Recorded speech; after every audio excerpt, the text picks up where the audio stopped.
guys, so today I'm going to be talking about something I think is kind of difficult for a lot of us, especially in this time period of history, and that is being alone with yourself. It seems like kind of a no-brainer thing that you should be okay being alone with yourself, but I know for me and even my sister, who also has a little bit of anxiety around certain things, being alone, like truly alone with yourself, can be really difficult.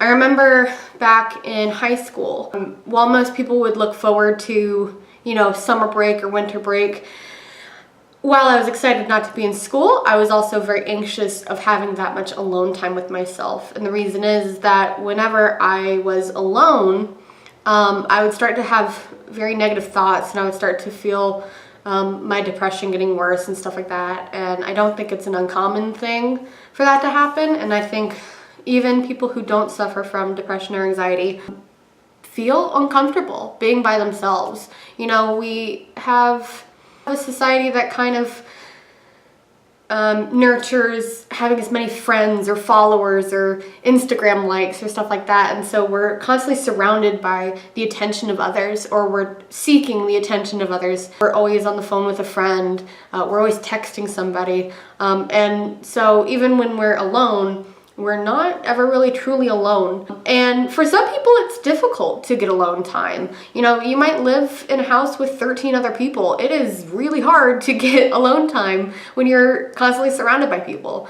But it's important, and it's definitely important in the aspect of trying to build a healthy relationship with yourself, because you can't really build a relationship with someone if you're never alone with them. Imagine being on a double date every time you go out with this person that you are into in this scenario. If you're constantly going out on double dates with this person, are you really ever getting quality time with them? No. So this video is going to be about spending quality time with yourself, which, like I said, a lot of people kind of are probably going to think, well, I spend alone time with myself all the time, but this is about spending quality time with yourself, and that's very important to self-care. So a couple different ways that I have done this that I think most people would find odd, and I had a lot of anxiety about when I first tried it, was doing things that you would normally do with other people, but doing them alone. For example, I sometimes will go out to a nice restaurant by myself. I will go to a movie by myself. And when I first thought of this endeavor, it really made me panic, because I thought that people were going to look at me like this sad, lonely girl that has no friends and no one to talk to. And I thought I would be judged. I thought I would get weird stares. I thought people would take pity on me. And it was a bunch of this unwanted attention that I would get. But the fact of the matter is that, and this is very true in any scenario, people are usually not paying attention to you. They are too busy paying attention to themselves and how ridiculous they might look. So, the first time I went to a movie by myself, literally no one even noticed I was there. And I wasn't there to be noticed. So it was wonderful. I just got to enjoy the movie. I didn't have to worry about, sharing popcorn with anyone. I didn't have to worry about what movie someone else wanted to see. I didn't have to worry about crying in front of other people.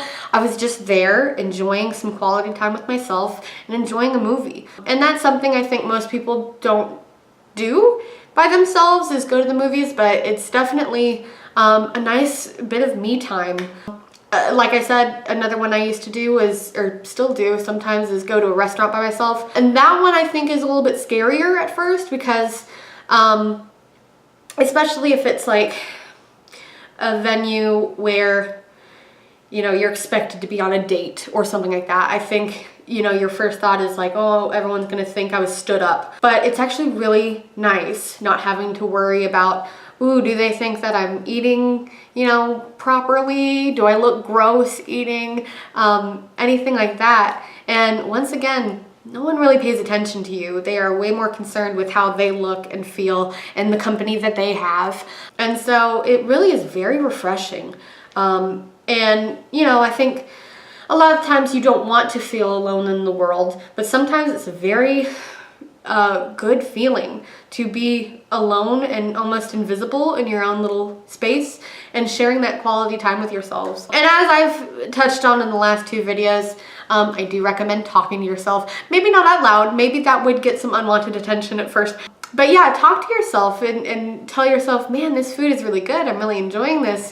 This movie is really funny.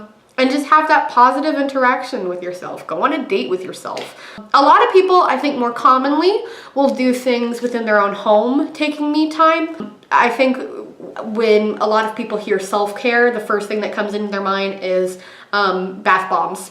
I don't know why, but that's always like the imagery that people tend to have is like self-care, bath bombs, candles, wine. Like that's kind of the image we've painted of self-care, and that is important. But that's not the only form of self-care you can have. So I encourage you guys, you know, if that is a fear that you have of looking ridiculous out in public or spending time alone, or you're afraid you're gonna look lonely or stupid or anything like that, spend a date with yourself and become comfortable doing that.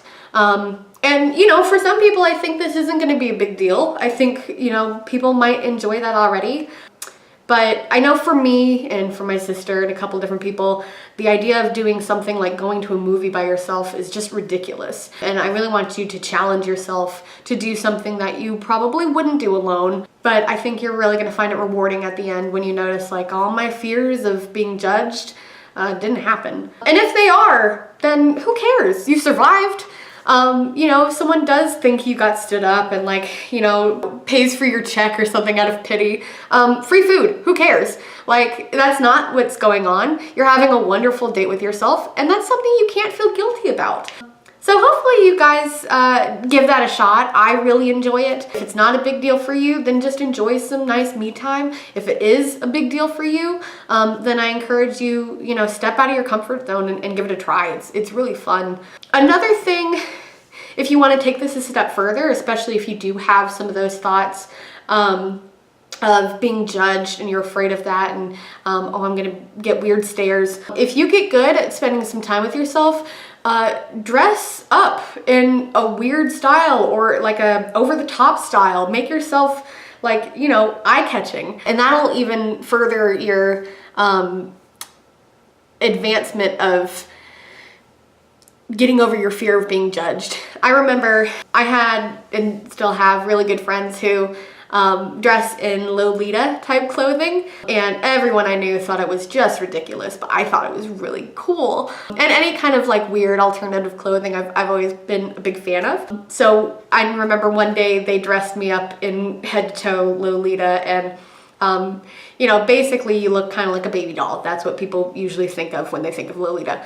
And I got a lot of weird stares. Sometimes people would stop and ask for pictures. Kids would come up to me and ask if I was a princess. I got a lot of weird attention, but it was really good. Like, it pushed me out of being comfortable with, oh, I gotta keep my head down. I gotta not look odd or draw attention to myself. It really pushed that, and nothing bad happened.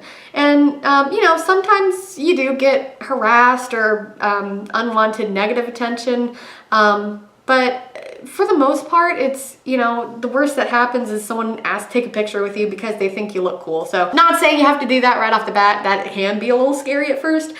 Start with baby steps, take yourself to a movie, spend a day in the park alone, safely, go to dinner with yourself, something like that.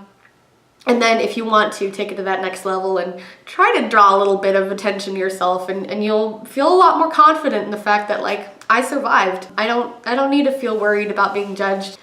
So yeah, I think that is the basis of it. Of course, while you're doing this, don't text anyone, keep social media off, turn your phone off if you're comfortable with that. You know, try to limit as much distractions as you can, and it'll be kind of scary for a few of you at first, I think, truly tuning out the whole world and just being alone with yourself. But if you put positive experiences into your relationship with yourself, it'll encourage some better dialogue. At least that's how I experienced it. Hopefully this was helpful. If it seemed like a dumb video to you, then congratulations, you're not like the rest of us. So, you know, take time for yourself in any way you can, but definitely push out of your comfort zone when it comes to being alone with yourself. If you have any questions about this or comments, obviously comment down below. If you ever need to talk about depression, anxiety, anything like that, I am not a formal counselor. I don't have any certifications or anything like that, but I'm always an open ear. And even if you just want to get better and need some date ideas for yourself, contact me. I'll try to get back to you as best I can, and enjoy the date with yourself, guys. Love you. Bye-bye.